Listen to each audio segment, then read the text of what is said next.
দক্ষিণ এশিয়ার অন্যতম উদীয়মান সামরিক শক্তি বাংলাদেশ এবং দীর্ঘদিনের যুদ্ধের অভিজ্ঞতা সম্পন্ন দেশ মিয়ানমার।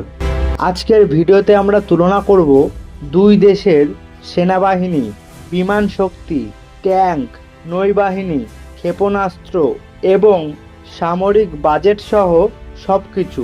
তাহলে প্রশ্ন হলো, যদি বাংলাদেশ ও মিয়ানমারের মধ্যে সামরিক শক্তির তুলনা করা হয় তাহলে কে এগিয়ে থাকবে?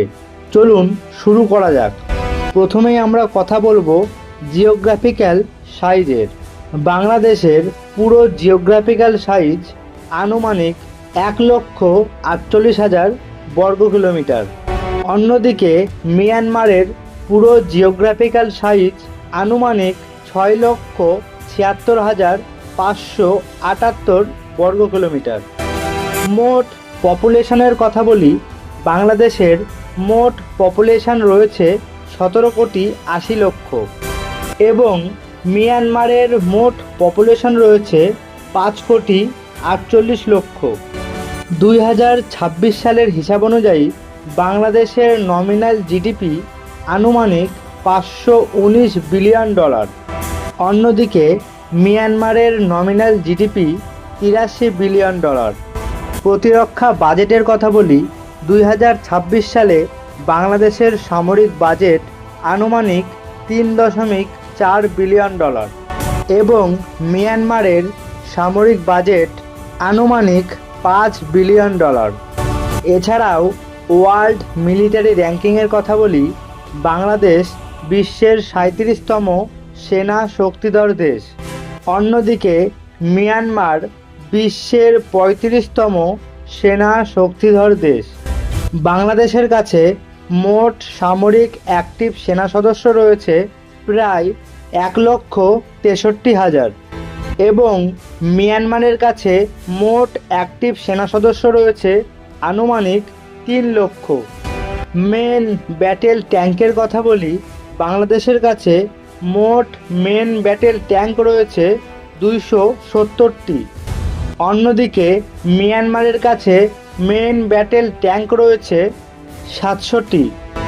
সেলফ প্রোপেলড আর্টিলারির কথা বলি, বাংলাদেশের কাছে মোট সেলফ প্রোপেলড আর্টিলারি রয়েছে 18 থেকে 36টি মতো এবং মিয়ানমারের কাছে সেলফ প্রোপেলড আর্টিলারি রয়েছে 215টি। বাংলাদেশের কাছে মাল্টিপেল রকেট লঞ্চার রয়েছে 70টি। অন্যদিকে মিয়ানমারের কাছে মাল্টিপেল রকেট লঞ্চার রয়েছে 120টি।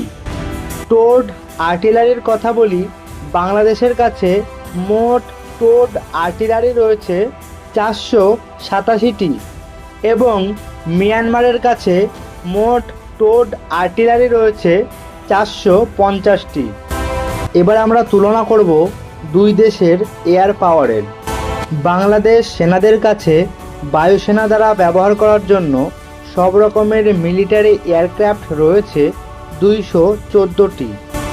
অন্যদিকে মিয়ানমার সেনাদের কাছে বায়ুসেনা দ্বারা ব্যবহার করার জন্য সব রকমের মিলিটারি এয়ারক্রাফট রয়েছে 300টি। ফাইটার জেটসের কথা বলি, বাংলাদেশের কাছে মোট ফাইটার জেটস রয়েছে 44টি এবং মিয়ানমারের কাছে মোট ফাইটার জেটস রয়েছে 80টি। বাংলাদেশের কাছে মাল্টিরোল জেটস রয়েছে মাত্র 8টি। অন্যদিকে মিয়ানমারের কাছে মাল্টিরোল জেটস রয়েছে 35টি। বাংলাদেশ বায়ুসেনাদের কাছে অ্যাটাকিং হেলিকপ্টার রয়েছে 73টি এবং মিয়ানমার বায়ুসেনাদের কাছে মোট অ্যাটাকিং হেলিকপ্টার রয়েছে 40টি। যে কোনো ছোট বড় যুদ্ধ হলেই আমরা আলোচনা করি নিউক্লিয়ার অস্ত্র। বর্তমানে বাংলাদেশের কাছে কোনো নিউক্লিয়ার অস্ত্র নেই। অন্যদিকে মিয়ানমারের কাছেও এখনো পর্যন্ত কোনো নিউক্লিয়ার অস্ত্র নেই। শেষে আমরা তুলনা করব দুই দেশের সমুদ্র ক্ষমতা।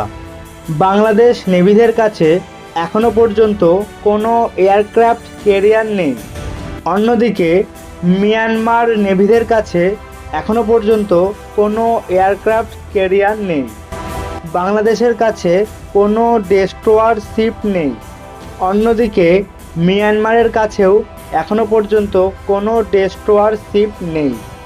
বাংলাদেশের কাছে মোট ফ্রিগেট রয়েছে 7টি এবং মিয়ানমারের কাছে মোট ফ্রিগেট রয়েছে 6টি। বাংলাদেশের কাছে মোট করভেটস রয়েছে 6টি।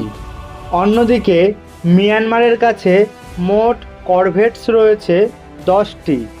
এছাড়াও সমুদ্রের গুপ্ত হাতিয়ার সাবমেরিনের কথা বলি, বাংলাদেশের কাছে মোট সাবমেরিন রয়েছে 2টি। অন্যদিকে মিয়ানমারের কাছে মোট সাবমেরিন রয়েছে 1টি। মিয়ানমারের শক্তি মূলত স্থলবাহিনী নির্ভর। আধুনিক ট্যাঙ্ক ও বিমান থাকলেও নৌ ও আকাশ শক্তি সীমিত। অভ্যন্তরীণ সংঘাত দমনে সেনাবাহিনী বেশি ব্যবহৃত হয়। তবে অর্থনৈতিক প্রবৃদ্ধি, প্রতিরক্ষা বাজেট বৃদ্ধি এবং ফোর্সেস গোল 2030 কর্মসূচির মাধ্যমে ভবিষ্যতে বাংলাদেশের সামরিক সক্ষমতা আরও উন্নত হওয়ার সম্ভাবনা রয়েছে। সব কিছু মিলিয়ে বলা যায়, বাংলাদেশ ও মিয়ানমার দুই দেশই নিজেদের সামরিক সক্ষমতা বাড়ানোর জন্য নিয়মিত আধুনিকায়নের পথে এগিয়ে যাচ্ছে।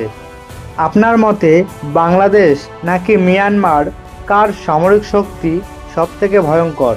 কমেন্টে অবশ্যই জানান এবং ভিডিওটি ভালো লাগলে লাইক, শেয়ার এবং সাবস্ক্রাইব করতে ভুলবেন না। ধন্যবাদ।